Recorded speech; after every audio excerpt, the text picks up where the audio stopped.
Olá, graça e paz, sejam todos bem-vindos. Seja bem-vindo, seja bem-vinda para a nossa segunda aula do, da disciplina de homilética, da turma de número 3. Sejam todos bem-vindos e nós vamos aí avançar hoje na disciplina de homilética. Deixa eu só fazer um ajuste aqui. Tirar o teclado daqui, botar o microfone mais perto e aí nós vamos avançar nessa disciplina hoje, ok? Gente, me dê um minutinho só, meu suporte para eu colocar meu tablet, ele estava sendo usado pela Esther. Eu vou voltar com a capa, vou desligar o microfone, volto aí em um minuto.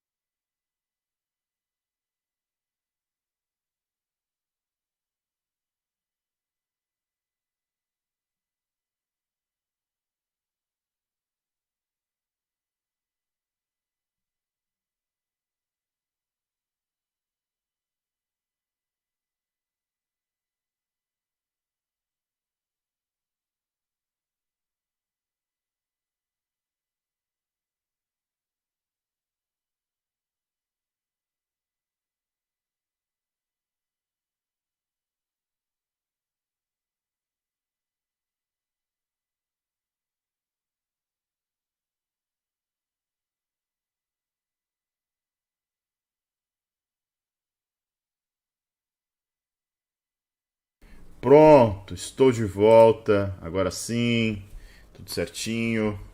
Estava usando aí para fazer umas pinturas. Ele é um suportezinho que eu coloco de pé aqui. Até vou fazer um outro ajuste aqui também. Só um pouquinho, tá? Vou botar meu microfone mais acima aqui. E aí nós vamos melhorar as coisas. Certo, gente? Que Deus abençoe cada um de vocês. Vamos lá para a nossa segunda aula. Alguns recadinhos aqui. Vocês podem se tornar membro do canal por apenas R$ 4,99. Os membros do canal já estão com uma série que foi transmitida há um tempo atrás pelo Instagram e agora está com exclusividade para os membros do canal do YouTube, certo? É a série Apocalipse Verso a Verso. Então, se você deseja conhecer um pouco de Apocalipse, são 24 episódios, melhor, 22, era para ser 23, mas eu excluí a introdução porque o som ficou muito ruim. Eu fiz na igreja na época a introdução e aí o som não ficou agradável. Então, mas não perde nada porque nós começamos no capítulo 1, verso 1 e vamos até o capítulo de número 22 de Apocalipse. Então, se você se tornar membro do canal, por apenas R$ 4,99 você já vai ter acesso, né? A toda semana estarei ali disponibilizando um episódio da série Apocalipse verso a verso, ok? E claro, outros conteúdos que eu começo a gerar exclusivamente para a igreja, como por exemplo uma série chamada Sã Doutrina.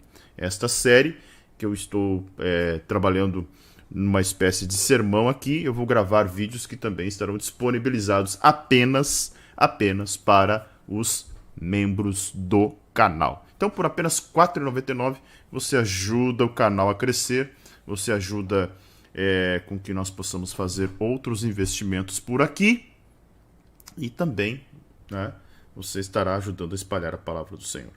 Certo, gente? Outro recadinho, né? Para quem daqui a pouco, pastor, não tem como ser membro do canal por causa de cartão, quero ser um mantenedor. Por Pix você pode também ser um mantenedor do Teologia para Todos. Deixa eu botar aqui de novo. Aí, tá aqui o Pix, né, para ser um mantenedor do Teologia para Todos. Se você deseja contribuir, mas não tem, digamos assim, não quero ter lá o meu cartão registrado, não tenho cartão, alguma coisa assim, tá? Fica à vontade aí também. Certo? A segunda chamada acho que de história da igreja. Eu vou disponibilizar ainda hoje, tá? Tem alguém me pedindo. Estará disponível também hoje lá no Telegram. O Telegram hoje estava cheio de notícias, né? Atualizei notícias para a turma 3, para a turma 2, para a turma 4, calendário, para a turma alfa. E quero trazer de antemão aqui algo que eu vou lançar ainda hoje, que é um curso de homilética que tem muita gente pedindo. Ele vai estar na mesma plataforma do bacharelado. Alguém pergunta, pastor, mais um compromisso, pastor, mais alguma coisa? Na verdade, não. É um curso de homilética que eu já fiz, que eu estou editando os vídeos, e vai começar em dezembro. Em dezembro ele inicia, mas a gente vai ter um períodozinho para as inscrições, né? Um valor bem acessível. Gente, vocês sabem que eu não cobro absolutamente nada, né? Todo o meu conteúdo sempre é gratuito. Mas às vezes, e esse curso de homilética, eu já usei ele. Essa é a terceira turma do curso de homilética, tá? São 24 horas somente aprendendo a preparar sermões e como pregar. Ele é bem diferente dessa nossa disciplina aqui, que é uma disciplina de 6 horas, né? Todo o conteúdo que está lá é exclusivo, não aparece nessa disciplina aqui do Teologia para Todos. As duas turmas que já aconteceram, o valor arrecadado serviu para pagar o aluguel da igreja enquanto ela esteve fechada na pandemia. Sim, nós ficamos com a igreja por 3 meses com as portas fechadas, porque havia um decreto estadual, né, que somente cultos online, a igreja precisava pagar o seu aluguel. Nós já estávamos, para você ter uma ideia, nós iniciamos lá no alto do parque, que agora é florestal, nós iniciamos em janeiro. Final de fevereiro, início de março, final de fevereiro, iniciamos em janeiro. Março, nós tivemos que fechar a igreja. Março, nós fechamos a igreja, e depois em 2021 de novo, nós ficamos com a igreja fechada. Aí a gente teve que usar algumas informações aí para poder fazer alguns ajustes, alguns pagamentos, e o curso de homilética serviu. Ajudou muito. Os irmãos que contribuíram, que fizeram, foram mais de 100 alunos nas duas turmas. A primeira turma foi 55, a segunda turma 67, eu acho. Eles ajudaram a pagar o aluguel da igreja. Então, essa turma aqui, eu preciso fazer o seguinte,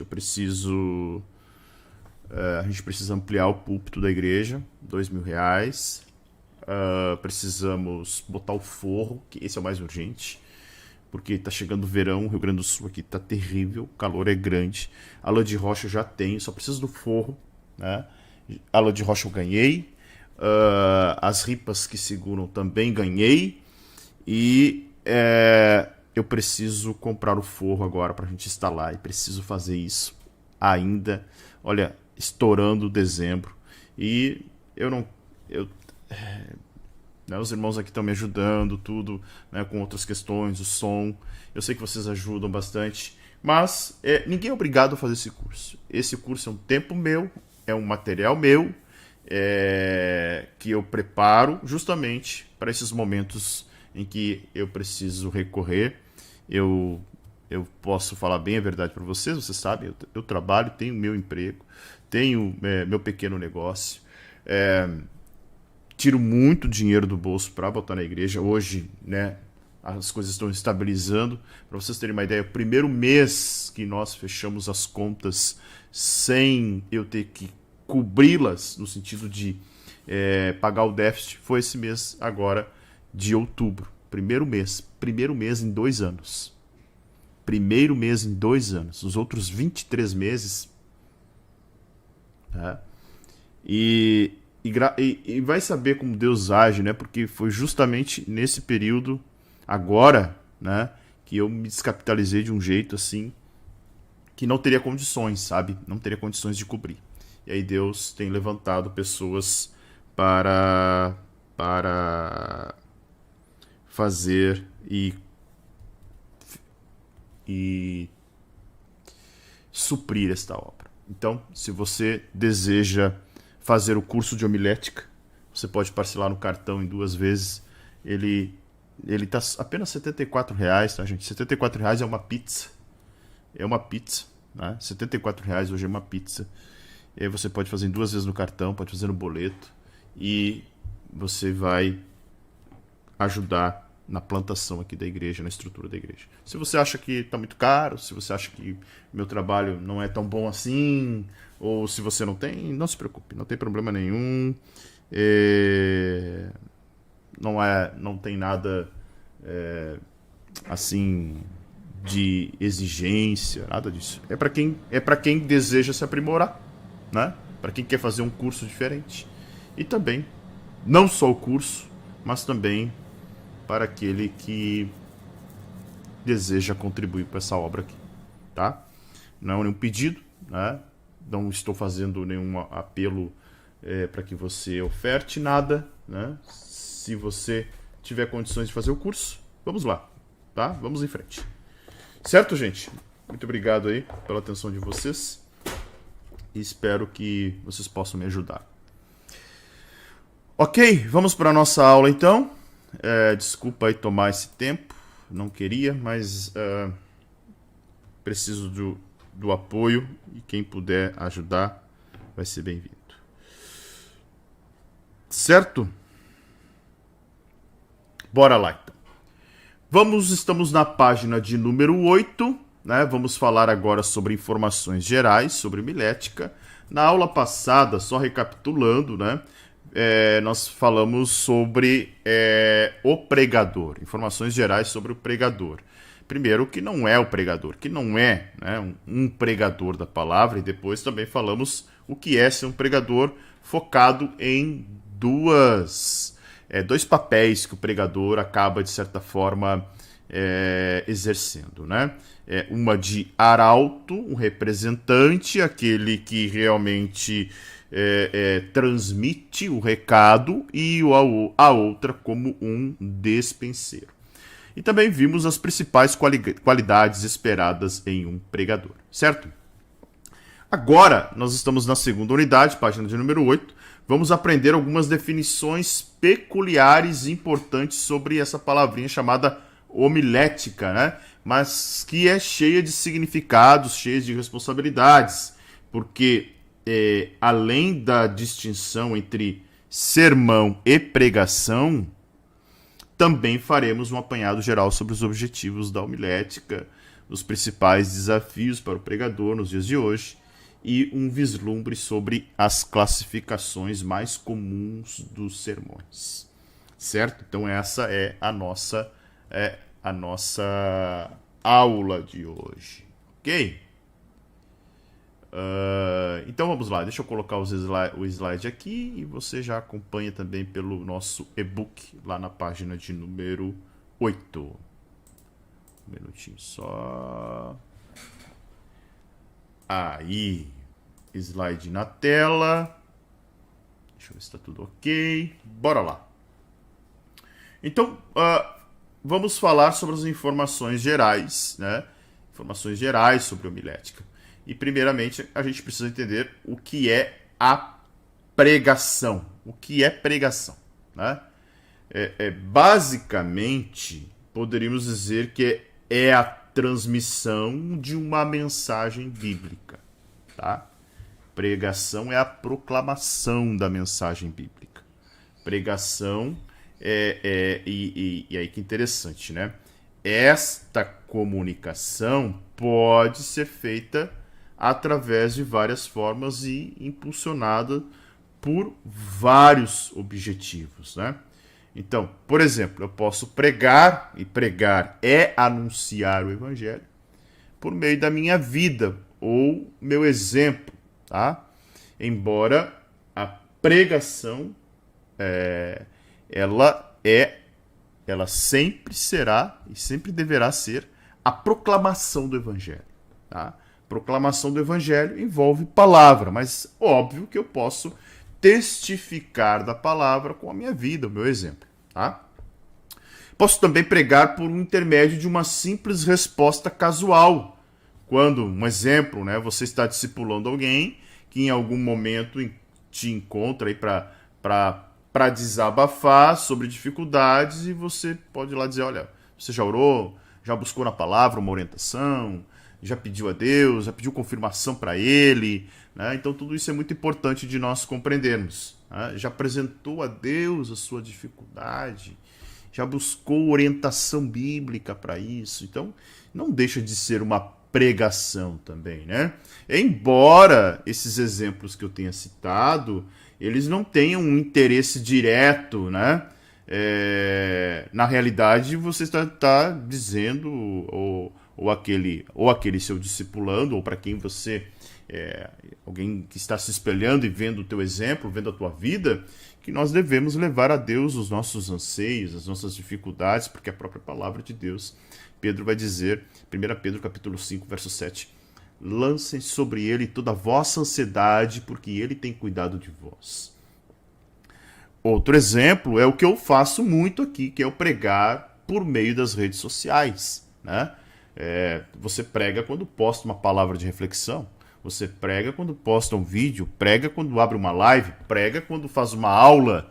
Então, embora estejamos aqui em um currículo definido no Teologia para Todos, isso não deixa de ser uma pregação, porque na maioria das vezes eu acabo, né? Na maioria não, 100% das aulas a gente aborda a própria palavra de Deus, né? Então, isso é importante você compreender.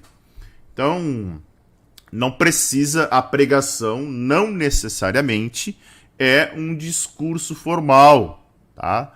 A pregação não necessariamente é aquela feita em cima de em um púlpito, numa plataforma, em um altar, como você chamar o lugar ali onde fica o pregador, tá? Então, você pode pregar com um diálogo informal, a vida normal, né?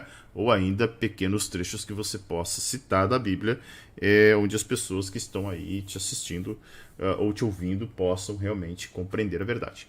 Então, a pregação é quando ministramos também um estudo bíblico ou quando usamos um sermão, tá? Embora tradicionalmente, às vezes temos visto a igreja, de uma forma geral, usar o verbo pregar como sinônimo de sermão, né?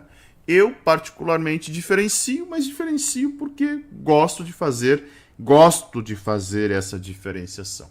Mas, né, pregação, sermão, pregar para mim é o ato de proclamar, sermão é o meu rascunho, é o meu esboço, é o direcionamento, é o roteiro que eu vou utilizar na pregação. E daí, o sermão ele é composto por vários elementos. Ele tem um corpo, ele tem título, ele tem transição, ele tem tópico, ele pode ter tópicos, ele pode ter conclusão, ele pode ter aplicação, né? Então, tudo isso a gente acaba adotando dentro de um sermão.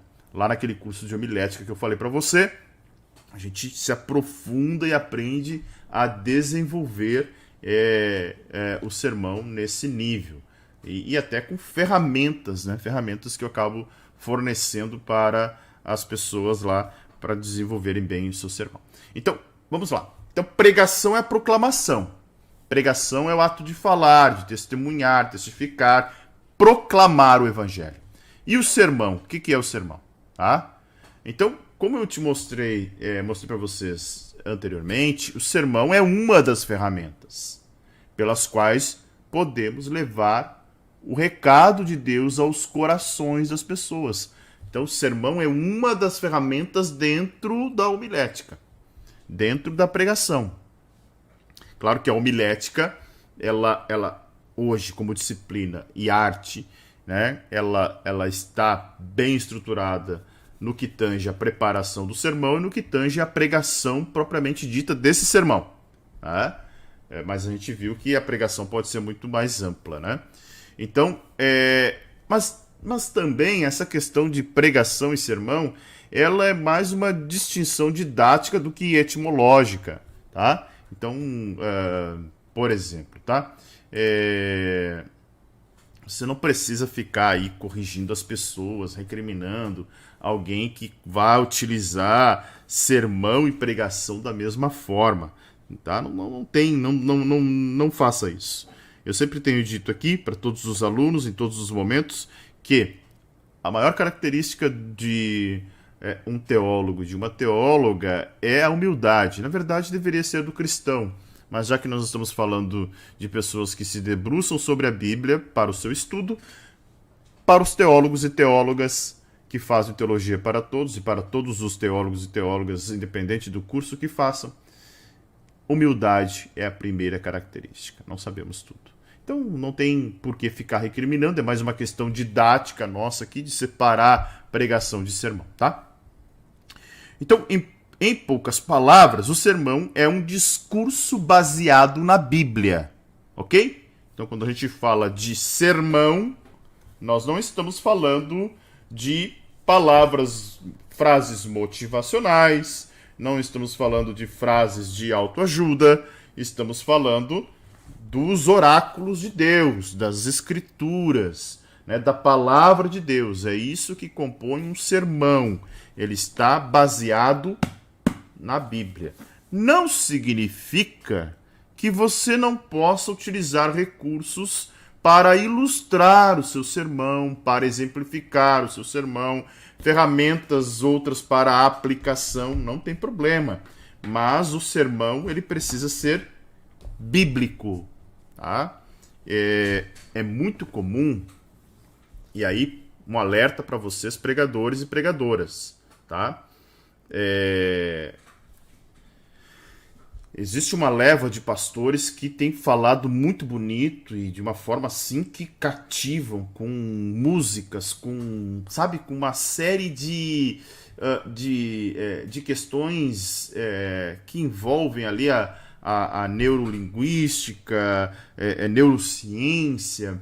E aí tem pastores, né, famosíssimos em Instagram e outras ferramentas que eles falam frases motivacionais que são lindas, verdadeiras poesias, né? Há muitos deles. Há no Brasil, há em Orlando, há por tudo quanto é lugar brasileiros que fazem isso. Mas se você vê, né, tem um que até fica com a Bíblia na mão. De vez em quando ele lê um versículo. Tem um outro que é muito famoso mesmo. Ele não abre a Bíblia. Ele não cita a Bíblia. São frases ao vento, são frases soltas, são frases que fazem com que as pessoas tenham o seu ego massageado, sabe? Muitas frases assim que sem nenhum embasamento bíblico. Não é uma pregação. Tem uns que até nem chamam de pregação, chamamos de palestra, né? Para ver o nível que nós estamos. Então, gente, nesse ponto eu sou bem conservador, sim, pregação somente com base bíblica, somente na Bíblia, e aí o sermão, né, somente com base bíblica, que se usa aí uma estrutura organizada em tópicos interdependentes, porque o sermão, e vocês vão ver isso eu ensino lá no curso também, o sermão precisa afunilar a ponto em que o ouvinte se depare diante dele e diga o seguinte: opa, eu preciso de uma tomada de decisão na minha vida agora. Eu preciso decidir que caminho tomar. Eu preciso ouvir um sermão e olhar para a minha vida e dizer o seguinte: agora, faço isso, a consequência é isso. Faço isso, a consequência é essa. Que caminho tomar? Então, todo sermão, né, precisa conduzir o ouvinte para o que nós chamamos de aplicação, aplicabilidade. Eu preciso, na prática, traduzir de forma que o meu ouvinte entenda e ele viva o sermão. Essa é a ideia do sermão, né? Então, o sermão, para transmitir uma ideia, não pode ser ideias soltas ao vento, frases motivacionais desconexas, que simplesmente causam impacto, ou emoção, ou lágrimas, ou coisas parecidas. O sermão, ele precisa ter uma linha mestra que vai direcionar da introdução até a aplicação e aí o ouvinte vai captar melhor, né? Ele vai, a mensagem, o sermão vai prender os ouvintes, e aí depois vocês vão ver que hoje nós temos aí grande dificuldade, uma imensa dificuldade de prender a atenção dos nossos ouvintes. Tá?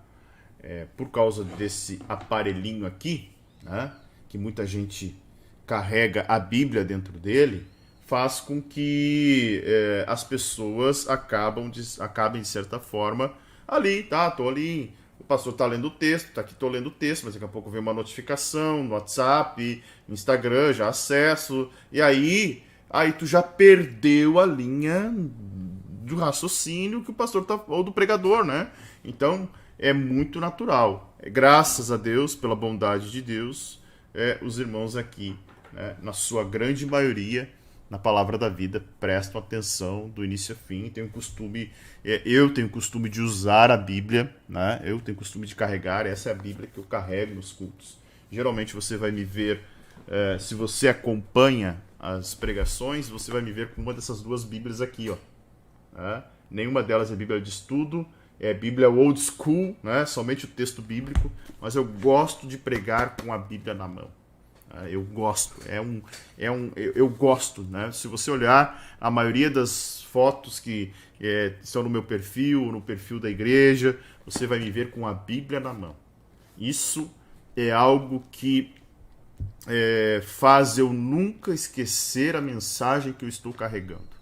E se por algum motivo, se por algum desatino, se por algum devaneio, eu for enganado pelo meu coração e meu coração desejar falar coisas, né, minhas, essa Bíblia que está na minha mão fará eu lembrar toda vez que eu estiver pregando que a mensagem não é minha, a mensagem vem do Senhor, eu sou apenas um arauto e um despenseiro de sua mensagem. Então eu prefiro, eu gosto, embora tenha no meu iPad, tem o telão da igreja lá, passando os versículos, eu gosto. As minhas Bíblias são marcadas, minhas Bíblias são grifadas, né? Olha aqui, esse aqui é o livro de Amós. Minhas Bíblias são assim, eu gosto, tenho paixão pela minha Bíblia, no sentido de manusear, de olhar para o texto, de meditar no texto. Eu gosto disso. Claro, uso recursos e vocês vão ver, né? Principalmente em homilética, eu uso muito recurso tecnológico, mas eu ainda prefiro carregar a Bíblia porque eu preciso condicionar sempre. O coração do homem é enganoso. Então, nós precisamos criar hábitos hábitos vigilantes, hábitos de vigilância. Um hábito de vigilância que eu criei foi este, de sempre pregar com a Bíblia. Né? Raramente, é difícil. Acho que, olha, de todos esses 2 anos, pelo menos de Palavra da Vida, vamos pegar os outros históricos, eu acho que eu nunca levei somente o tablet para cima do púlpito. Sempre foi com a Bíblia na mão.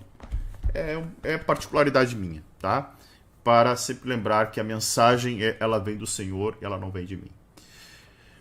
Ok? Então o sermão, fechando esse parênteses aí, o sermão pode ter outros nomes, palavra, prédica, homilia, né? Homilia de onde vem o derivado de homilia, homilética, né? Que é o nome da nossa disciplina. Você vai ver dentro da liturgia católica, por exemplo, se chama homilia, né?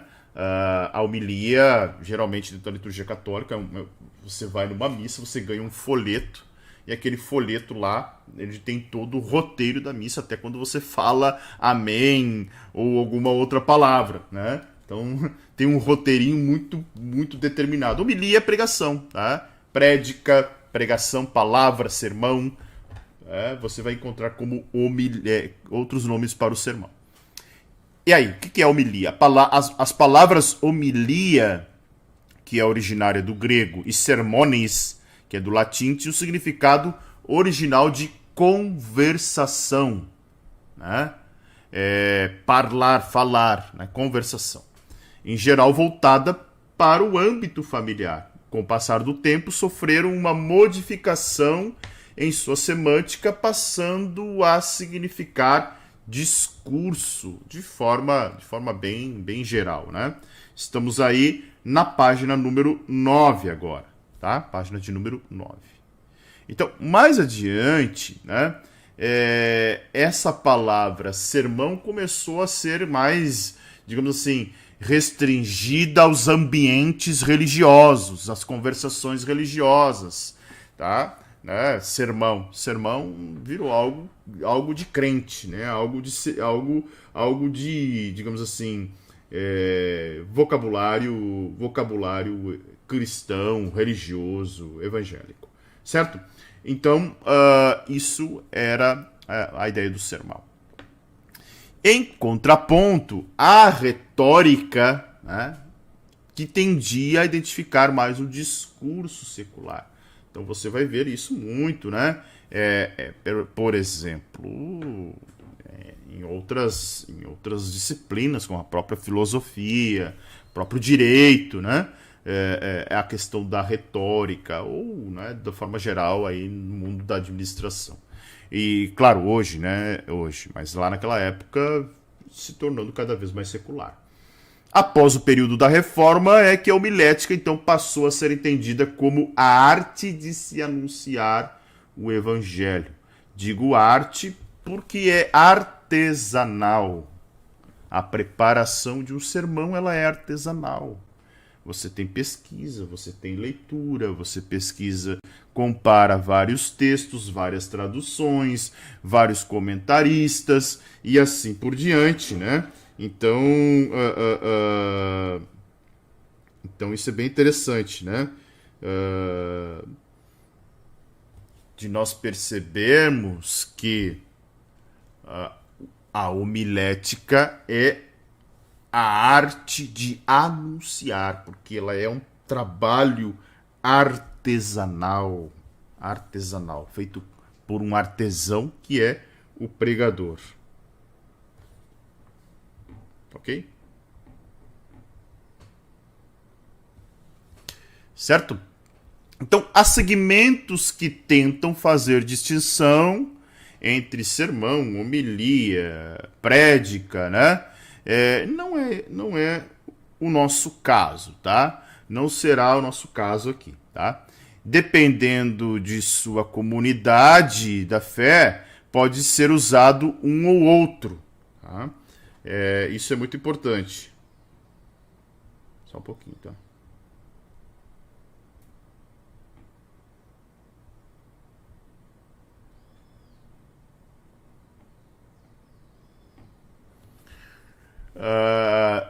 Daí depende muito de cada comunidade, de cada cultura, de cada igreja, né? Sabe, aí vai ter variações de acordo com os ministérios, de acordo com os ministros, vai ter muitas variações. O mais importante é pegar o conceito geral por trás do termo e procurar inseri-lo em nossas pregações, tá? Essa é a ideia do sermão. Conceito geral, tá? Segundo Kirsch, homilética é a ciência que se ocupa com a pregação cristã e, de modo particular, com a prédica proferida no culto, tá? Então, isso que é importante, tá? Nós entendermos isso. Outra ideia trabalhada é por esse mesmo autor, né? Nessa definição é de que pregar é, em boa parte, aquilo que eu falei para vocês, né? Artesanato, tá? Olha só. Artesanato. Olha só. Artesanato. Interessante, né? Por quê? Porque é um trabalho feito com a mão. Só um pouquinho, gente.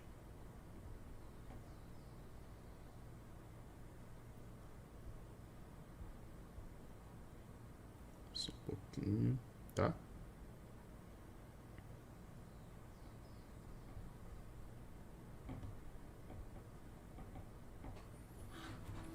Ok, voltamos para cá.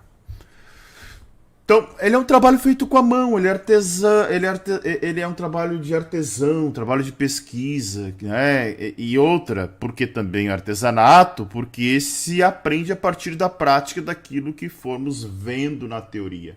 Então, por isso que o curso de homilética lá, ele é um curso prático também, onde você vai pregar, tá? Então, essa é a ideia, né? Executar a pregação, porque só teoria não resolve. Bastaria você ler livros, quanto mais livros melhor, estaria pronto o pregador. Mas não é assim, né, gente? Não funciona dessa forma, tá? Não funciona dessa forma. Então notem que na visão de Kirsch, a homilética é tanto uma ciência quanto uma arte. Assim como a hermenêutica. A hermenêutica também eu considero tanto como uma ciência como uma arte, certo? Então isso é bem interessante da gente observar. Então, a prédica é a tentativa ordenada à igreja de servir a palavra de Deus através de uma pessoa vocacionada para tal finalidade. Prédica é uma tentativa ordenada, direcionada para a igreja, né? De quê? De ser o despenseiro servindo a palavra de Deus através de uma pessoa vocacionada para tal finalidade. Ok? Só um minutinho.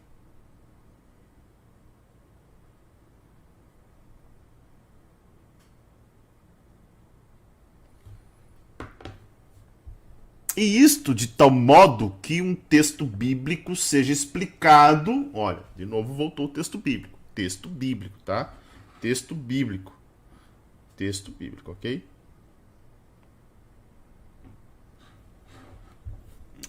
Em fala, né? Ou seja, proferido, explicado, exposto essa ideia. De fala livre, né, a seres humanos da atualidade. Aí, fala livre é um negócio bem interessante, porque hoje nós temos acesso a vários sermões de homens como Jonathan Edwards, George Whitefield, Charles Spurgeon. Por quê? Esses homens, e isso o sermão acabou modificando com o tempo, tá? Tem um livro fantástico que eu devo achar aqui. Onde é que está? Aqui. Já volto aqui só um pouquinho, tá? Bem legal, que é a história da pregação, tá? A história da pregação. E esse material entra no nosso curso lá também, tá? A história, um pouquinho da história da pregação, grandes pregadores, tá? São 2 volumes, dos apóstolos aos reavivalistas, e o outro é do iluminismo aos dias atuais. Por que a gente tem acesso a pregações de homens como Jonathan Edwards, George Whitefield e Charles Spurgeon? Porque esses homens, eles não pregavam de fala livre. Boa parte dos sermões deles eram sermões lidos. Eles escreviam de punho o seu sermão e pregavam.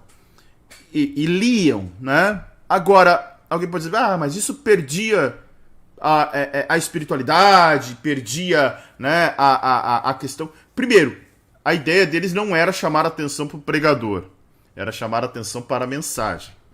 Segundo, eles eram tão usados por Deus que o maior sermão, o sermão mais famoso da história da pregação, depois talvez do sermão de Pedro, né, após a ascensão de Jesus, o sermão de Pedro ali em Atos, após a descida do Espírito Santo, que mais de quase 3.000 almas se converteram. Acho que após esse sermão, o sermão mais famoso é o sermão de Jonathan Edwards, chamado Pecadores nas mãos de um Deus irado. Tá? Você pode digitar essa frase no YouTube e você vai achar a pregação, que deve ter umas 23 páginas. É isso aí, 23 páginas. A história fala de que esse sermão foi tão poderoso, tão poderoso, que as pessoas que o viam, e até as crianças, se agarravam nos bancos com medo, né, de ir para o inferno, com receio de ir para o inferno. De tão forte que foi o sermão de Jonathan Edwards. Medo não, receio, né? E foi um sermão lido. Claro, hoje nós temos aí pregações livres, como se fala, né?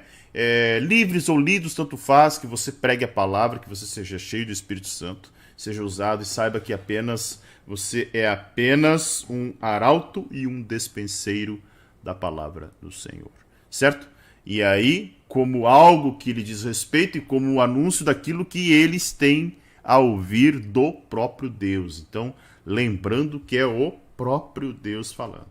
E aí, segundo Kay, né, em algumas palavras usadas em um Novo Testamento relacionadas à pregação, tem muitas dentro do Novo Testamento. Aqui várias palavras gregas, eu vou ler apenas as traduções, tá? Falar, discursar, testemunhar, proclamar como arauto, trazer notícias, pregar, divulgar mensagem, trazer, anunciar ou pregar boas novas, falar com a inspiração imediata do Espírito Santo, comunicar a verdade divina através do ensino, falar com ousadia, falar abertamente, sem medo, encher ou tornar cheio, implorar, exortar, consolar, suplicar, confortar. Olha só, né, quantas palavras dentro do texto do Novo Testamento que podem aí, de certa forma, mostrar o que é a pregação, o que é o sermão. E só aí a gente já pode tirar a seguinte conclusão, que para mim ela é importantíssima, que nós cheguemos a essa conclusão, tá? Pregar, anunciar, proclamar as boas novas é a grande honra que temos. Temos a grande honra de sermos chamados a pregar e, ao mesmo tempo, ela é uma honra e é uma árdua responsabilidade que sobrevém aos nossos ombros. Então, eu digo que é a maior honra que um ser humano possa ter. É poder pregar a palavra de Deus. Tá? Maior honra, maior honra. Não tem honra maior. Não tem honra maior para o ser humano do que ser um anunciador das boas novas. Deus escolheu nos usar, Deus escolheu comunicar a sua verdade por intermédio dos homens. Tem um pastor, né, que gosta de brincar o seguinte, que as pessoas criticam, a Bíblia é escrita por homens. Ele diz, não, óbvio que a Bíblia é escrita por homens. Você acha que cavalos escreveriam? Cavalos não escrevem. Então, quem é que escreve?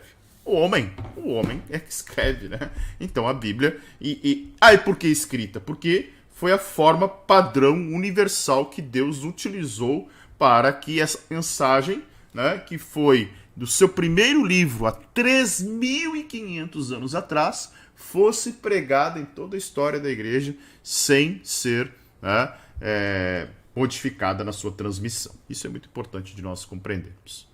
Ok? Adiante.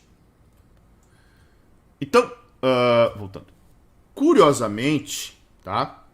E aí já avançamos aí, acho que na página... quase indo para a página 10. Curiosamente, por um lado, a homilia é tão fascinante e ao mesmo tempo complexa, pois ela é um misto de arte, de técnica e de ciência, né? Arte, técnica e ciência, tá? E aí como? Segundo Silva, um autor, ele vai dizer o seguinte: como ciência, ela nos obriga a usar o nosso intelecto na elaboração do que estudar e de como expor. Por quê? A hermenêutica, que é uma disciplina não é exclusiva da teologia, você vai encontrar hermenêutica no direito também. Por quê? O legislador, quando faz uma lei, ele escreve um texto. A lei é um texto. A hermenêutica é a interpretação do texto, a interpretação da lei, né? Há juízes que interpretam de um jeito, aí tem advogados, defensores, promotores que interpretam de outro, e aí a argumentação em relação à interpretação, né, e ao que chamamos de jurisprudência. A hermenêutica, ela é uma ciência, tem métodos para se cotejar um texto, como entender um texto, como chegar mais próximo daquilo que o autor quis há 2.000, há 3.000 anos atrás escrever e traduzir nas páginas do papiro, do pergaminho ou de qualquer outro material que seja. Tá? Então ela é uma ciência, tem método. O que tem método é ciência. Como arte, nos pede a trabalhar a nossa sensibilidade estética, ou seja, entonação de voz, posição do corpo, utilização de figuras de linguagem, de aplicações, né? Então, ela é uma arte. Então, existem pregações as mais variadas, certo? E como técnica nos ajuda a otimizar o tempo e sermos mais eficazes em nossa missão. Ok, gente? Então, avançando mais um pouco aí, deixa eu ver onde é que nós estamos aqui. Deixa eu só ver. Acho que eu pulei um pouco a página aqui, só um pouquinho. Estou dando uma olhada. Aqui.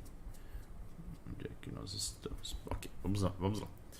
Aqui tem material ainda para hoje.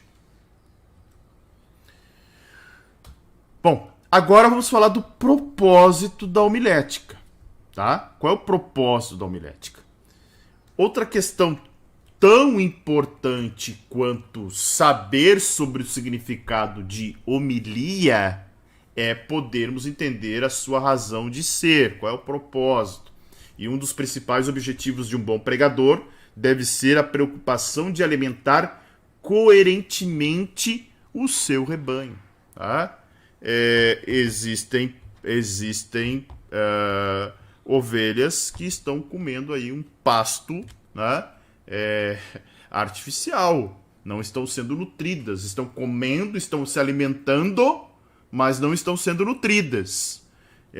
Então, olha a importância do pregador, a importância da homilética, no sentido de a preocupação de alimentar coerentemente o rebanho. Infelizmente, tem sido cada vez mais comum encontrarmos membros de igreja que nunca leram a Bíblia toda. É muito comum você encontrar isso, tá? Nunca leram a Bíblia toda.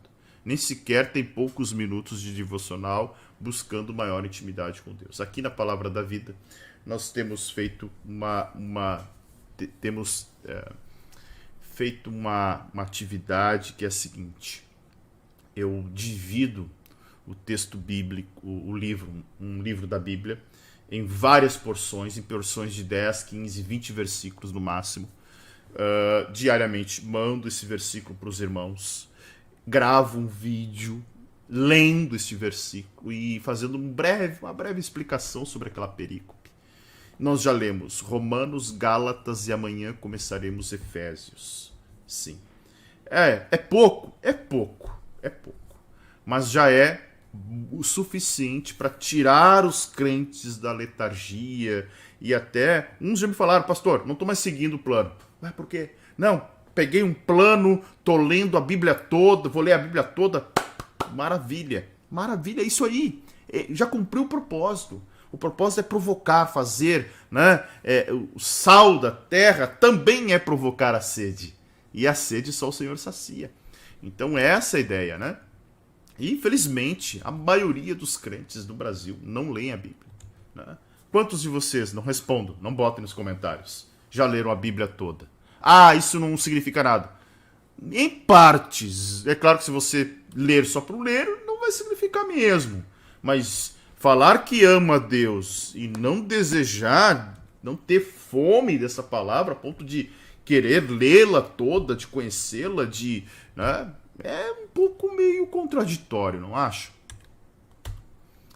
E para complicar ainda mais esse quadro catastrófico, não são poucas as heresias que podemos presenciar através de rádios, através de TVs ou a internet. Tem um pastor aí, né, vou dizer porque para mim não é igreja, né, que é o bispo da Universal. Eu ouvi, ninguém me disse, eu ouvi num programa de rádio dele, eu estava dirigindo o carro, acho que era Santa Catarina, ele falando o seguinte: olha, irmã, aconselhando uma irmã, se teu marido não quer vir para a igreja, se separe. Então, assim, opa, que isso, cara? Paulo vai dizer que a esposa santifica o marido incrédulo. Mas que isso? Que conselho é esse? Sem falar que ele é a favor do aborto, né? Então, por isso que para mim nem igreja é. Tá? Desculpa se tem alguém aqui da Universal, mas procura outro lugar, procura um ambiente saudável, certo? E aí, rádio, TV, internet bombardeando com essa comida estragada que não tem a menor maturidade exigida, né? As pessoas não possuem para discernir o que de fato vem de Deus e o que acaba sendo apenas manipulação humana, baseada em estratégia de marketing, né? Tais aquelas usadas de forma no meio empresarial, né? E aí tá lá justamente com a ideia de solapar financeiramente as pessoas que frequentam essas igrejas. A igreja deve ser bem alimentada, tá? Estamos na página 10. Então, segundo Kirsch, o sermão precisa fornecer informações sadias, sérias, que abram um horizonte, que preparem e deitem o fundamento. Qual é o fundamento? Tá? Esse é o fundamento para transformações e complementações de convicções, valores e padrões de atitude, ou seja, para uma reorganização de determinado subsistema cognitivo. Tá? Além disso, embora possamos correr o risco de sermos redundantes, a prédica, a pregação, o sermão, né, tem como objetivo transmitir as boas novas de Deus. Eu vou dizer, parece óbvio, mas na prática, infelizmente, tem sido cada vez mais frequente o uso de técnicas para transmitir pensamentos próprios e interesseiros do próprio pregador. Cada vez mais e mais nós temos visto esse tipo de situação acontecendo nos púlpitos das igrejas brasileiras. Nunca esqueça que sermão precisa ser a partir da Bíblia. Caso contrário, gente, será palestra, discurso retórico, conselhos interessantes, palavras de autoajuda, coach, ou até mesmo stand-up comedy, né? Como tem pastor aí, né, especialista já em stand-up comedy, né? Que é aquele programinha de comédia, mas não é mensagem. Infelizmente, há muito disso nos nossos púlpitos. Pregador, pregue. Né? Já tinha uma música aí, pregador de rosas, né? Quem é mais antigo vai lembrar. Pregador de rosas, pregue os espinhos também. Pregue que Deus é amor, pregue que Deus é justiça também. Então eu e você devemos pregar a palavra de Deus, porque cremos que nosso Deus é um ser pessoal, que se revelou por intermédio do seu Filho, se revelou por intermédio da sua palavra, deseja se relacionar com as pessoas, e para isso, né? Para isto, concomitantemente, devemos pregar aquilo que nosso Senhor, por meio do seu Espírito Santo, já falou conosco. Ele revelou a mais de 40 autores, está aqui. Por que vamos inventar coisas que não estão? Né? Aquilo que não está na Bíblia, nós não devemos saber, não devemos pregar. Tá? Eu tenho falado constantemente para os irmãos aqui que congregam na Palavra da Vida. Nós precisamos desconstruir aquilo que a Bíblia, aquilo que aprendemos e o que a Bíblia não ensina. Precisamos desconstruir aquilo que aprendemos e a Bíblia não ensina. Tá? Certo? Outro objetivo, final da página 10, outro objetivo bastante peculiar da homilética é nos ensinar a transmitir esta mensagem, que é a mais sublime, tá? É a mensagem mais importante. O mais importante comunicado, mensagem que nós podemos transmitir ao mundo é a pregação da palavra. E claro, de uma maneira, e aí propósito homilética, de uma maneira a melhor impactar e ficar na mente de nossos ouvintes. Certo? Página de número 11, vamos falar um pouquinho sobre os principais desafios da homilética e da pregação, tá? Aí eu não sei se você já usou algumas dessas expressões, mas infelizmente, tá? Infelizmente, deixa eu só fazer um negócio aqui, gente. Preciso de uma água, pedir para minha esposa aqui trazer uma água, tá? Só um minutito.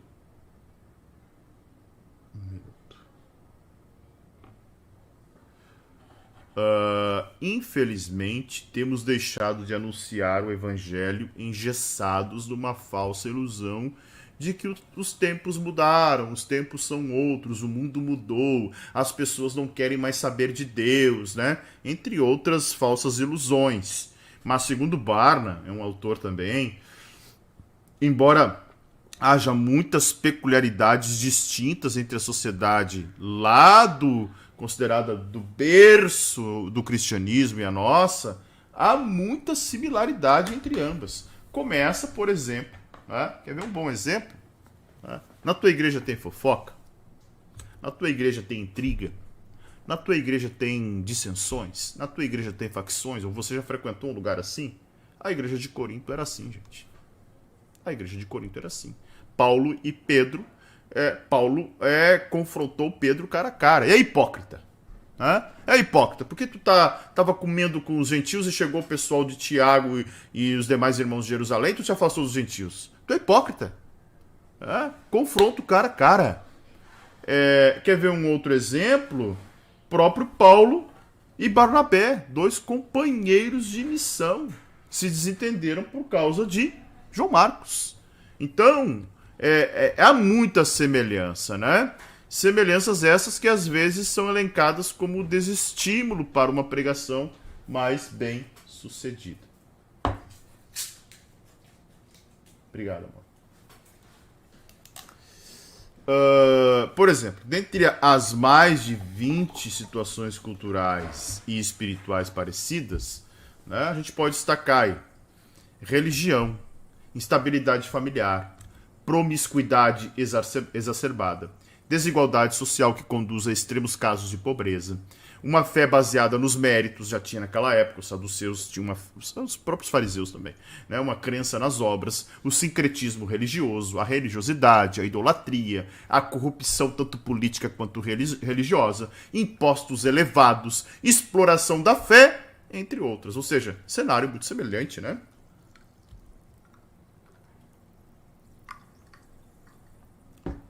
Embora haja diferenças significativas entre as sociedades antigas e a atual, há muitas similaridades entre elas que podem e devem ser combatidas e corrigidas, tá? Deixa eu só fazer um negócio aqui. Só um minutinho.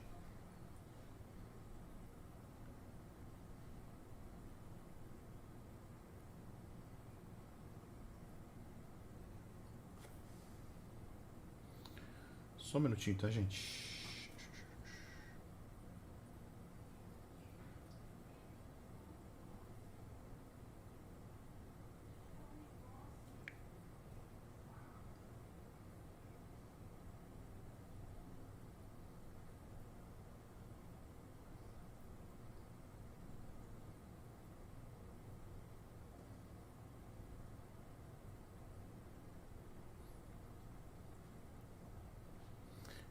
Só marcando uma visita. Uma visita no hospital amanhã de manhã.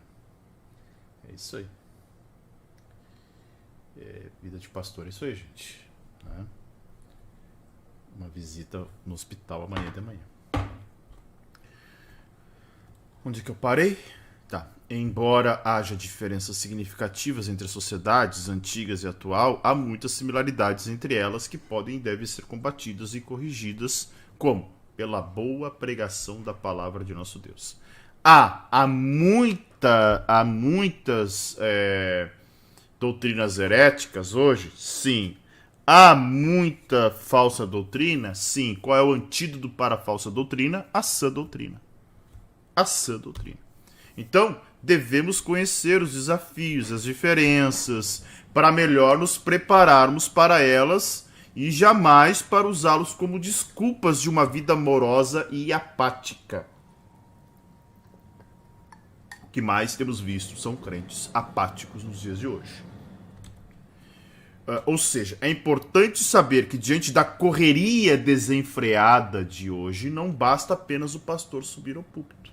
Gente, eu vou contar para vocês, eu levo, tá? Eu devo levar, no mínimo, umas, se você cronometrar, tá? Umas 4 a 6 horas para preparar um sermão. Um sermão de 1 hora. Já levei 8. Né? Com o tempo tu vai conhecendo alguns atalhos. Mas não baixa de 4 horas para preparar um sermão. 4, 6 horas é o normal.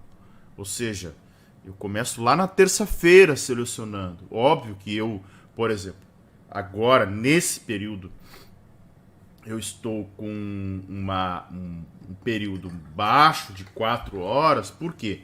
Porque eu estou numa série e a série daí é uma sequência de estudos, né? Estou desde abril pregando sobre Romanos. Mas não basta subir no púlpito. Não basta conhecer o texto. Não basta dominar as técnicas hermenêuticas e homiléticas. É necessário oração, é necessário intimidade com o Senhor, é necessário comunhão com o Senhor. Muito importante isso. Então, o pregador atual pode ter que enfrentar algumas atitudes ou situações que lhe exigirão um pouco mais de atenção e esforço. A isto chamaremos de desafios, tá? Deixa eu só confirmar a visita no hospital. Ou amanhã cedo.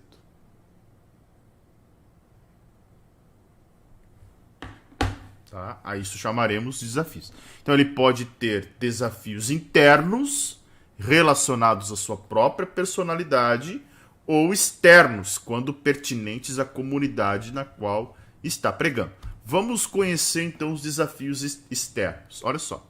Desafios externos. Falta de vivência no espírito. Tá? Olha que grave isso. Falta de vivência no espírito. Tanto pregadores quanto a igreja têm sido insuficiente nesse quesito.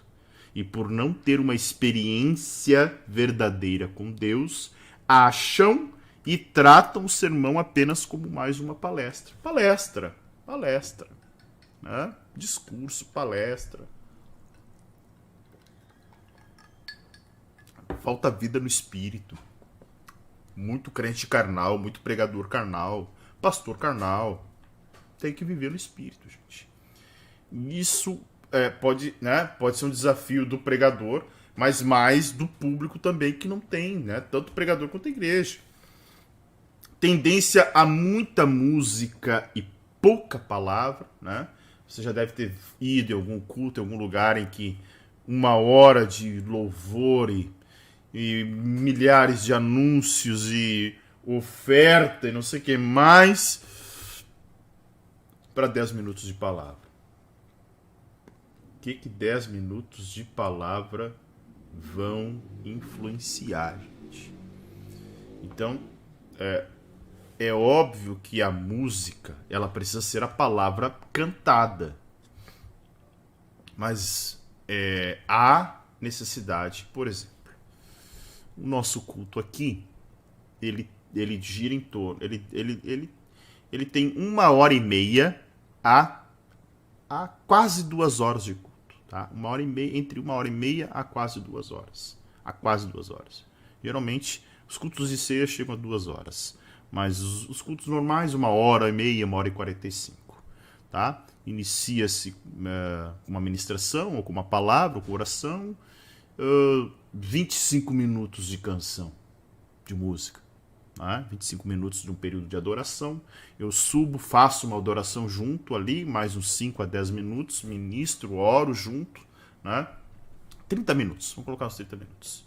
E prego por 1 hora. 45 minutos a 1 hora. Menos. Olha, ultimamente tem sido 1 hora. 1 hora a média. Né? É uma boa. É um bom período. Né? E isso mostra que realmente eu tenho, né, em meu coração a ideia que tem que ter esse equilíbrio. Ah, mas tem lugares aí que são terríveis, né? Terceiro, agitação do dia a dia. A gente está aí numa aceleração tão conturbada que acabamos não tendo muita paciência ou disciplina para estar quieto, para ser ouvinte. Precisamos reaprender isso. Tem gente que não aguenta ficar, né? Aqui eu tenho dito para os irmãos, tem um irmão só, né, que está autorizado a ficar de pé no fundo, lá na parede, por uma questão de ele sentar e cochilar. O restante eu quero sentado me ouvindo. E se for o pregador, também. Né? Só fica circulando quem está servindo em outras áreas. Né? Fora isso, até o pessoal do louvor ali, sentadinho, ouvindo. As pessoas são inquietas aqui toda hora. Né? Não, senta, ouve, anota. Boa parte do pessoal que tem o hábito de anotar aquilo que eu estou pregando. Isso é muito bom, né? Expectativas dos ouvintes. Isso é algo também interessante, porque segundo o autor Kirsch, que eu tenho citado, diante de um mundo tão multifacetado, em vários sentidos, temos em nossas igrejas diferentes tipos de pessoas, com seus mais variados anseios possíveis, né? Faixas etárias diferentes, profissões variadas, jornadas de trabalhos distoantes, pano de fundo religioso que é diferenciado, né? Da onde vieram, camadas sociais desiguais, níveis de educação, níveis educacionais distintos, senso individual de igreja, de eclesiologia, isto é, um modo que cada indivíduo pela qual entende o que é ser igreja, o que é igreja. Né?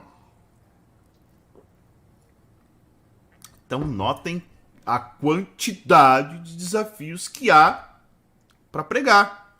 E aí tem os desafios internos também. Estamos na página de número 12, tá?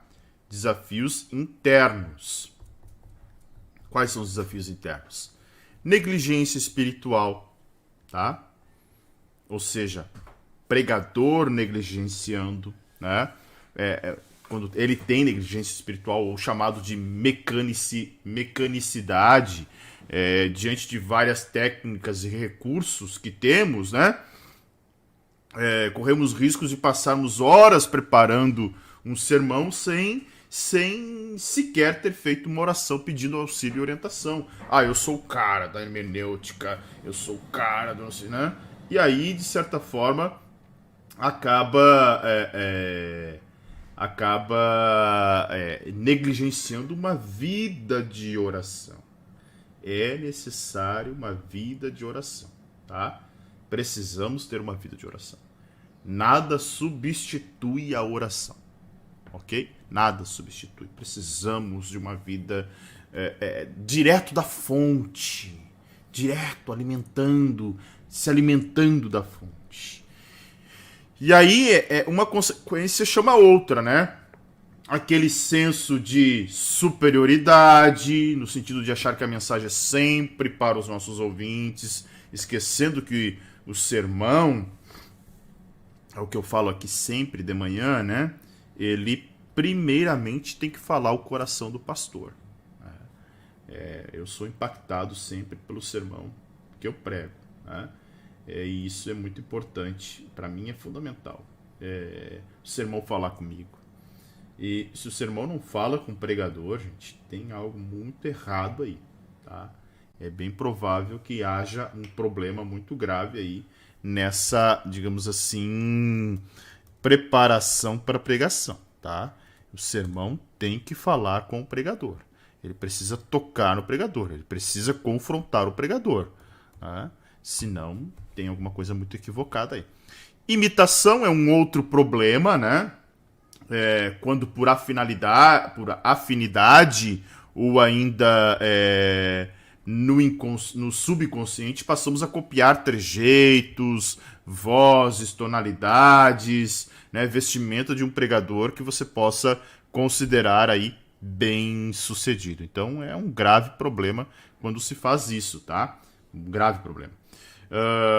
Falsa dependência do espírito, quando em nome de uma religiosidade barata ou por preguiça não temos uma vida de oração adequada e nem tampouco uma vida de estudo levada a sério. E aí, para nos desculpar diante de pessoas, simplesmente falamos que o estudo é da carne, que a letra mata, né? E que pregamos somente sob a influência do espírito. Porém, quando vamos analisar a vida em espírito do cidadão, é um espírito com E minúsculo, de Deus não tem quase nada, né? Então, nós vamos ver Paulo, um homem totalmente dedicado ao estudo. Né? Tá lá, pronto para ser decapitado, tá dizendo, Timóteo, traz os meus livros, Timóteo. Traz os pergaminhos, Timóteo.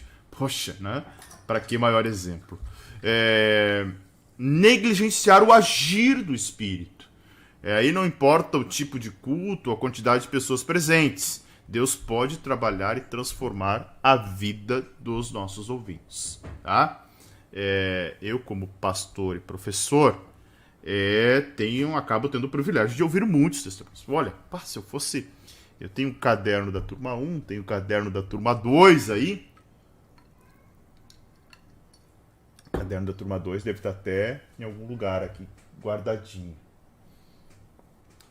De vários testemunhos, né? De pessoas aí que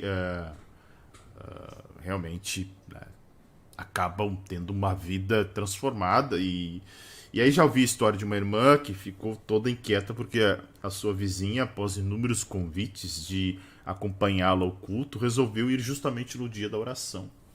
Como se este não fosse um dia propício ao agir divino, né? Resultado, aquela vizinha se converteu. Culto de oração? Capaz, né? Capaz, culto de oração? Não. Mas culto de oração também converte as pessoas, né? Então notem a importância de nós entendermos que o agir de Deus acontece, né? Acontece quando o Senhor quer agir. Não tem. É ele que escolhe o agir.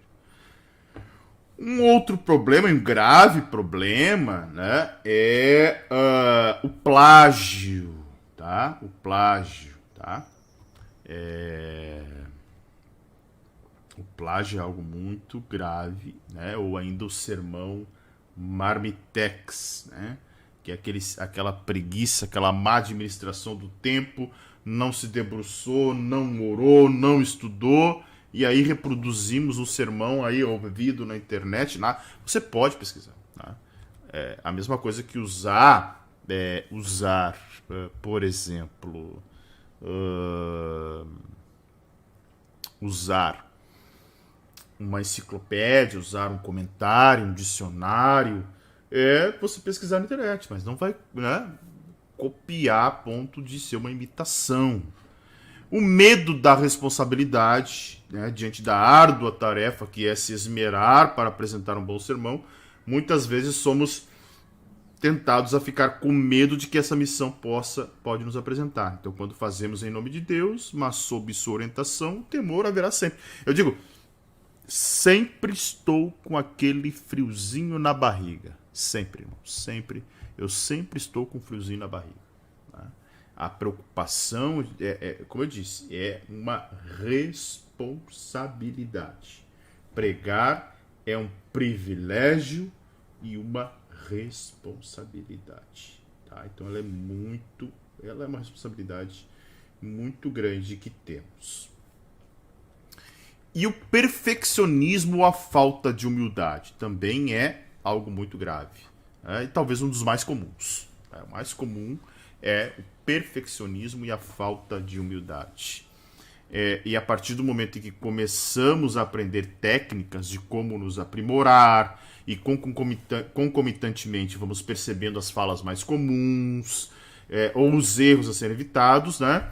Quando estamos ouvindo algum pregador, ficamos avaliando a partir das técnicas aprendidas e achar que somente nós, sabemos pregar direito, ou somos os melhores pregadores, etc. e tal. Temos que tomar muito cuidado, pois não importa quem está à frente pregando, se formos humildes o suficiente, Deus poderá falar conosco, tá? Não é tarefa fácil, mas é possível e deve ser constantemente trabalhado. Eu vou dizer para vocês, eu amo ouvir os irmãos aqui da igreja. Amo, gosto muito de ouvir os irmãos que pregam aqui. Então nós precisamos ser humildes a ouvir os outros, ou a receber algum elogio, e também precisamos saber que sempre há o que melhorar. É comum, né, nessa jornada as pessoas nos elogiarem. É muito comum. Acontece aqui na internet, acontece nas redes sociais, acontece na igreja. Né? Tem um irmão aqui que congrega comigo, ele diz que cada vez que eu prego, ele diz, pastor, que palavrão. Né? Palavrão no sentido de uma grande palavra pregada. Né? Mas a gente tem que ter esse cuidado para que isso não entre pro coração, não venha pro coração e a gente, daqui a pouco, né? Não, eu sou só o canal, o vaso, né? O vaso que escolheu, o senhor escolheu usar e amanhã pode ser outro e assim vai, porque em 2000 anos de cristianismo o Senhor já usou tanta gente, né? E vai continuar usando. Então a gente não pode esquecer isso, que nós somos apenas os que expõem a palavra de Deus e a gente precisa sempre melhorar, ok? Bom, vamos para a classificação dos sermões, tá? É muito importante porque isso aqui prepara para a nossa próxima aula, a próxima unidade. Vamos lá. Então, há várias formas de classificarmos os sermões. Segundo Braga, podemos classificar quanto ao conteúdo, quanto à estrutura ou tipo, quanto ao método psicológico utilizado para se expor a mensagem, né? E aí eu acrescentaria duas. Quanto às ocasiões e quanto aos propósitos ou finalidades, embora eu não utilize todos, tá? E eu vou explicar por quê. Classificação dos sermões quanto à finalidade. Então, vamos lá, estamos na página de número... Deixa eu ver aqui, só para posicionar vocês, página de número 13, tá? Melhor, 14, página de número 14.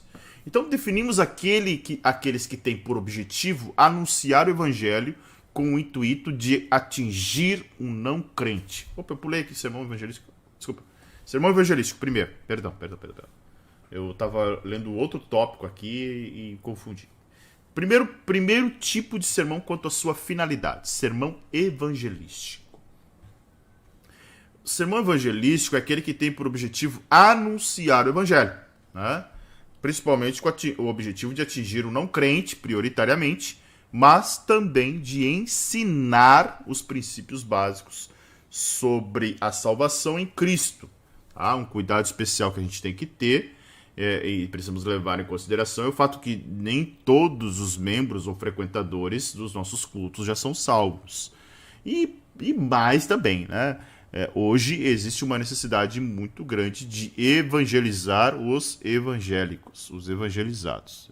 É uma necessidade enorme. Então precisamos entender corretamente também o processo de salvação. Um outro tipo de sermão é o sermão doutrinário, tá? É aquele que tem por finalidade transmitir, ensinar, relembrar doutrinas importantes relacionadas à fé cristã. Seu público-alvo, embora sejam convertidos e em geral, né, são pregados em dias com a menor probabilidade de haver visitantes, existem casos de pessoas que se converteram a ouvir um sermão de doutrina, tá? Então, o sermão doutrinário geralmente é aquele que o público-alvo é a membresia da igreja, né? Sermão exortativo, como o próprio nome pode nos mostrar, é aquele pregado com o intuito de chamar a atenção de algum erro, alguma correção, mostrando consequências, né? E principalmente trabalhando as maneiras de superá-los e quais os benefícios dessa superação, tá? E ainda o sermão de comunhão, que é aquele pregado geralmente em dias especiais, como ceia, né? Louvando a Deus pela unidade do corpo e incentivando a sermos cada vez mais irmanados na fé em Cristo, ok? Então notem que há várias finalidades para o sermão e você poderia até achar uma aí, né, que eu não citei aqui, tá? Então isso não é uma regra, é apenas exemplos do que é possível. Uma outra classificação é quanto às ocasiões, tá? Então aí tem muitas ocasiões. Os sermões podem ainda serem classificados a partir das ocasiões a que serão pregados. Então, pode ter um sermão dominical, semanal, culto de lar, né? Que pode ser grupo de convívio, pequeno grupo, célula, cultos especiais, cultos ao ar livre, culto fúnebre, culto de aniversário, culto de formatura, ou melhor, tô falando culto, mas pode ser um sermão, né? Perdão. Sermão de formatura, o sermão de aniversário. Até porque culto de aniversário, eu acho isso um cúmulo, né? Culto de aniversário do pastor. Eu acho um absurdo. Mas enfim, né? Tem gente que faz. Eu acho absurdo. Culto é ao Senhor e a ninguém mais. Mas pode ter um sermão de aniversário, né? Tem lá foi convidado num salão lá, sei lá, aniversário de casamento, uma bodas de 25 anos, 50 anos. Pode ter um sermão específico para aquele momento ali. De formatura, pode ter casamento, né? Tem um sermão específico, confirmação de votos, batismo, ceia, né? Um programa de rádio, TV, né? Um sermão cívico, ser convidado para fazer né? Ter uma parte lá num momento cívico dentro da cidade. Poxa, pode trazer um sermão, né, específico para aquele momento. Nenhum problema, né? Certo? E ao tipo, né? Classificações quanto ao tipo. Estamos na página de número 15. E aqui direciona nossa próxima aula, que a gente vai explorar cada vez mais, um pouquinho mais sobre os tipos, tá? Primeiro, né, vamos falar dos tipos de sermão, né, quanto ao tipo. E na próxima aula nós vamos nos debruçar sobre os 3 mais utilizados.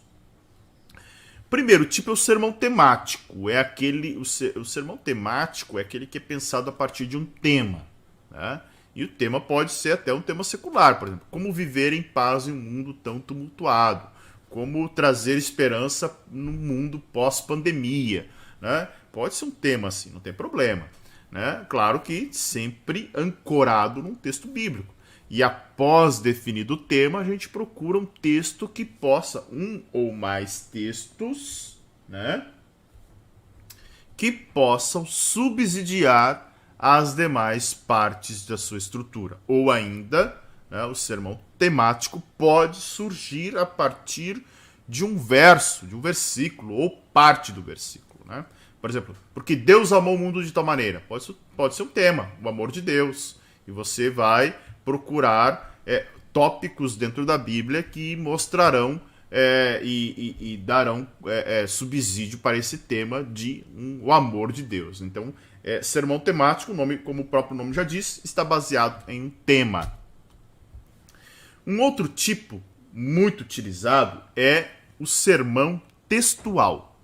Como o próprio nome sugere, tudo vem do mesmo texto, ou seja, tanto o título quanto o tópico são extraídos de um mesmo trecho da palavra de Deus, em geral, 1 ou 2 versículos. Então, textual é pegar um texto específico, por exemplo, porque Deus amou o mundo de tal maneira, por quê? O que Deus amou? O mundo, qual foi a forma? De tal maneira, o que ele fez? Deu seu filho unigênito, né? Com qual objetivo? Para que todo aquele que nele crê não pereça. E qual é o ganho de crer? A vida eterna. Então você pega um versículo e desdobra em vários tópicos aí e pode desdobrar o seu sermão. Já o sermão expositivo, que é o que eu sou mais adepto, tá?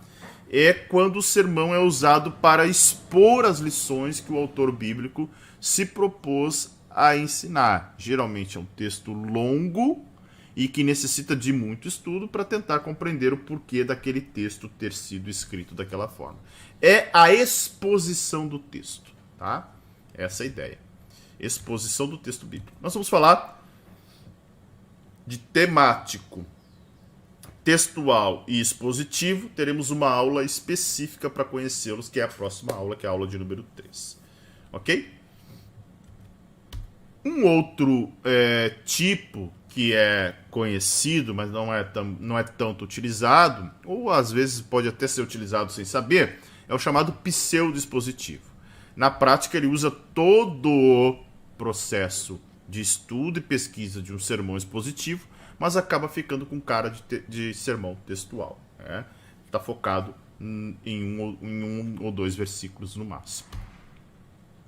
E tem um outro que é o chamado exegético ou analítico. Ele é o tipo de sermão pregado em seminários ou ainda público que gosta de mais detalhamento sobre cada palavra, né? Ele será exegético, se for as línguas originais, ou seja, vamos pegar um texto bíblico e olhar toda a sua estrutura na raiz do original, do hebraico, do grego, né? Hebraico quando for no Antigo Testamento, grego quando estiver pregando no Novo Testamento. Ou ainda, e partes, antes que alguém fale, partes do Antigo Testamento em aramaico, certo? Aramaico. Ok? E analítico quando renunciando a se ir aos originais, né? Olha, não vou aos originais, mas eu quero procurar, de igual modo, seguir a sequência de cada palavra aí, usando um lexo, usando um dicionário de grego ou um comentário, certo? Você não foi no original, né? Mas você utilizou aí um modelo que permitisse a consulta analítica. Ok, certo, gente? Chegamos ao final da nossa segunda aula. Um recadinho muito importante, está lá no Telegram, eu coloquei no Telegram o nosso calendário, tá? O calendário está lá, ok? Calendário das nossas próximas aulas, e aí tem uma novidade, que é a disciplina de Teologia Sistemática 2 e a de Escatologia, que são as próximas duas e últimas, né? Nós teremos aí a turma 4 junto, como forma de otimizar o tempo, né? Para a gente fazer isso e já em fevereiro começar a turma de número 5. As inscrições estão abertas. Eu vou pedir para você um favor. Você pode entrar no meu perfil no Instagram e você vai encontrar lá no meu perfil o segundo post fixado é o post do Teologia para Todos. Deixa eu ver se eu consigo mostrar aqui, tá? E aí você vai fazer um favorzinho para mim. Eu preciso de coração que você faça isso. Nós estamos hoje, para você ter uma ideia, com 1.187 inscritos para a turma de número 5. Eu queria chegar à marca dos 3.000 inscritos. Espero chegar na marca dos 3.000 inscritos. E gostaria que você me ajudasse a chegar a essa marca aí, tá? Então, eu vou pedir para você fazer o seguinte. Você vai entrar no meu perfil no Instagram, tá? Onde é que tá aqui? Eu vou mostrar para você. Onde tá?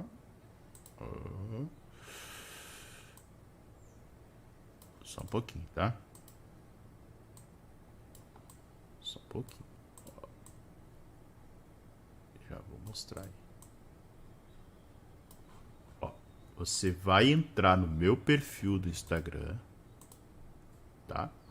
Entrar no perfil do Instagram e você vai fazer o seguinte: entrou lá, vai clicar nesse post aqui, Teologia para Todos. Você vai clicar no aviãozinho e vai adicionar publicação ao seu story. Ele vai fazer isso aqui. Daí você vai pegar a letrinha, vai me marcar, @Anderson Pereira, ali, tá? Concluir, você vai me marcar e vai, se quiser colocar algum texto, né? Não tem problema nenhum. E aí você vai me ajudar a alcançar mais alunos para essa turma aí. Todos aqueles que colocarem eu vou republicar nos meus stories aí e, de certa forma, aí, ajudando vocês também. E vocês estão me ajudando, né? Ajudando no sentido de... né, vocês é que estão me ajudando, eu não estou ajudando vocês é que estão me ajudando. Certo, gente? Então, 2 recadinhos, relembrando, né? Vocês podem se tornar membro do canal. Os membros do canal terão acesso a conteúdos exclusivos e já estão lá com Apocalipse Verso a Verso, com uma série, né, de 24 episódios, 22 episódios, um episódio a cada semana. Então, já temos conteúdo específico somente para os membros do canal. Por R$ 4,99 você pode fazer parte dos membros do canal. Alguém vai perguntar, pastor, como é que eu faço para, né, me tornar membro do canal? Eu vou mostrar para vocês aqui. Vamos ver se eu consigo mostrar para que você se torne membro do canal. Só um pouquinho, tá, gente? Deixa eu ver se eu vou saber fazer isso aqui. Ah, sim, vai aparecer. Vai aparecer só um pouquinho, tá? Só um pouquinho que vai aparecer.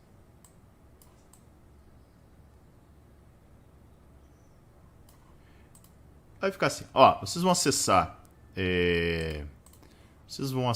lá o meu canal, Teologia para Todos, e arrastando para o lado, vocês vão ver o seguinte, ó, tem ali, ó, seja membro, tá vendo aquele botão azul, personalizar o canal? Do lado tem um seja membro. Quando vocês clicarem ali, vocês vão poder se tornar membros do canal, certo? Bem facilzinho para se tornar membro do canal. E caso vocês queiram participar do outro projeto de homilética, que é um curso específico de 24 horas, né? 24 aulas, tá? 24 aulas. Eu te convido aí. Eu vou colocar o link lá no Telegram e você pode participar desse projeto aí também, certo? Você estará ajudando em algumas operações que a gente precisa fazer na igreja aqui, como calor aqui, gente, chega a quase 40 graus, é muito quente. E o telhado da igreja é de zinco.